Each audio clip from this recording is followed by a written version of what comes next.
صحیح بخاری حدیث نمبر 6983 نبی کریم رسول اللہ صلی اللہ علیہ وسلم پر وحی کی ابتدا سونے کی حالت میں سچ خواب کے ذریعے ہوئی۔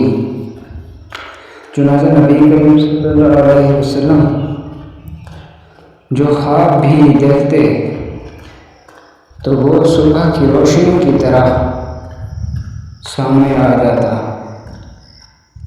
اور نبی کریم صلی اللہ علیہ وسلم غار حرا میں چلے جاتے اور اس میں تنہا اللہ کی یاد کرتے تھے۔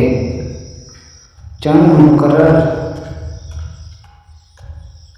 دنوں کے لیے یہاں آتے اور ان دنوں کا توشہ بھی ساتھ لاتے، پھر خدیجہ رضی اللہ عنہا کے پاس واپس تشریف لے جاتے اور وہ پھر اتنا ہی توشہ آپ کے ساتھ کر دیتی یہاں تک کہ حق آپ کے پاس اچانک آ گیا اور آپ غار حرا ہی میں تھے۔ چنانچہ اس میں فرشتہ آپ کے پاس آیا اور کہا کہ پڑھیں۔ نبی کریم صلی اللہ علیہ وسلم نے اس سے فرمایا کہ میں پڑھا ہوا نہیں ہوں۔ آخر اس نے مجھے پکڑ لیا اور زور سے دبایا اور خوب دابا، جس کی وجہ سے مجھ کو بہت تکلیف ہوئی۔ پھر اس نے مجھے چھوڑ دیا۔ پڑھایا۔ آپ صلی اللہ علیہ وسلم نے پھر وہی جواب دیا کہ میں پڑھا ہوا نہیں ہوں۔ اس نے مجھے ایسا دبا کہ میں بے قابو ہو گیا یا انہوں نے اپنا زور ختم کر دیا، اور پھر چھوڑ کر اس نے مجھ سے کہا کہ پڑھیں اپنے رب کے نام سے جس نے پیدا کیا ہے، الفاظ معلوم تک۔ پھر جب آپ صلی اللہ علیہ وسلم خدیجہ رضی اللہ عنہا کے پاس آئے تو آپ کے منہوں کے گوشت ڈر کے مارے پھڑک رہے تھے۔ جب گھر میں آپ صلی اللہ علیہ وسلم داخل ہوئے تو فرمایا کہ مجھے چادر اڑا دو۔ چنانچہ آپ کو چادر اڑا دی گئی، اور جب آپ صلی اللہ علیہ وسلم کا خوف دور ہو گیا تو فرمایا کہ خدیجہ میرا یہ حال کیا ہو گیا ہے؟ پھر آپ صلی اللہ علیہ وسلم نے اپنا سارا حال بیان کیا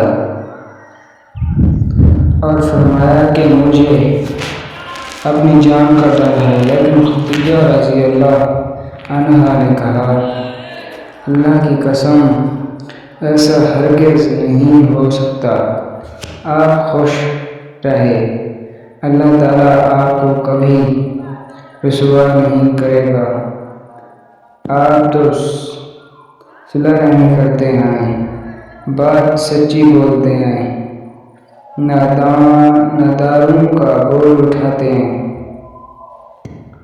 مہمان نوازی کرتے ہیں، اور حق کی وجہ سے پیش آنے والی مصیبتوں پر لوگوں کی مدد کرتے ہیں۔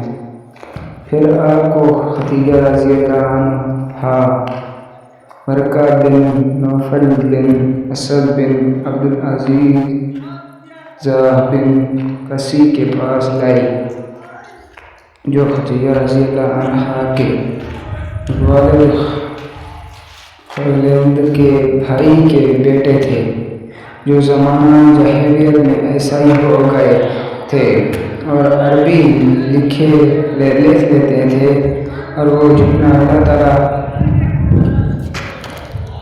چادر بھی انجیل کا ترجمہ لکھا کرتے تھے۔ وہ اس وقت بہت بوڑھے ہو گئے تھے اور بینائی بھی جاتی رہی تھی۔ ان سے خدیجہ رضی اللہ عنہا نے کہا، بھائی اپنے بھتیجے کی بات سنو۔ ورقہ نے پوچھا، بھتیجا تم کیا دیکھتے ہو؟ نبی کریم صلی اللہ علیہ وسلم نے جو دیکھا تھا اور سنایا تو ورقہ نے کہا کہ یہ تو وہی فرشتہ جبرائیل علیہ السلام ہے جو موسیٰ علیہ السلام پر آیا تھا۔ کاش میں اس وقت جوان ہوتا جب تمہیں تمہاری قوم نکال دے گی اور زندہ رہتا۔ نبی کریم صلی اللہ علیہ وسلم نے پوچھا، کیا یہ مجھے نکالیں گے؟ ورقہ نے کہا کہ ہاں، جب بھی کوئی نبی و رسول وہ پیغام لے کر آیا جسے لے کر آپ آئے ہیں تو اس کے ساتھ دشمنی کی گئی۔ اگر میں نے تمہارے وہ دن پالے تو میں تمہاری بھرپور مدد کروں گا۔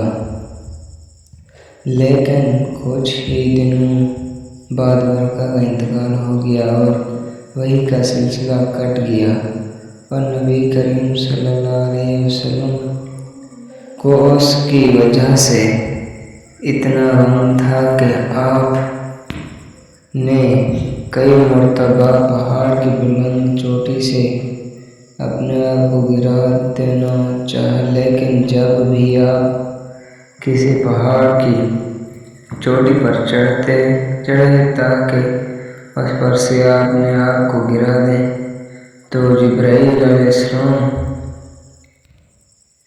آپ کے سامنے آ گئے اور کہا کہ جو محمد آپ یقیناً اللہ کے رسول ہیں۔ اس سے نبی کریم صلی اللہ علیہ وسلم کو سکون ہوتا اور آپ واپس آ جاتے، لیکن جب وحی زیادہ دنوں تک رکی رہی تو آپ نے ایک مرتبہ اور ایسا ارادہ کیا، لیکن جب پہاڑ کی چوٹی پر چڑھے تو جبرائیل علیہ السلام سامنے آئے اور اسی طرح کی بات پھر کہی۔ ابن عباس رضی اللہ عنہ نے کہا، سورۃ الانعام میں لفظ فلق الصبح سے مراد دن میں سورج کی روشنی اور رات میں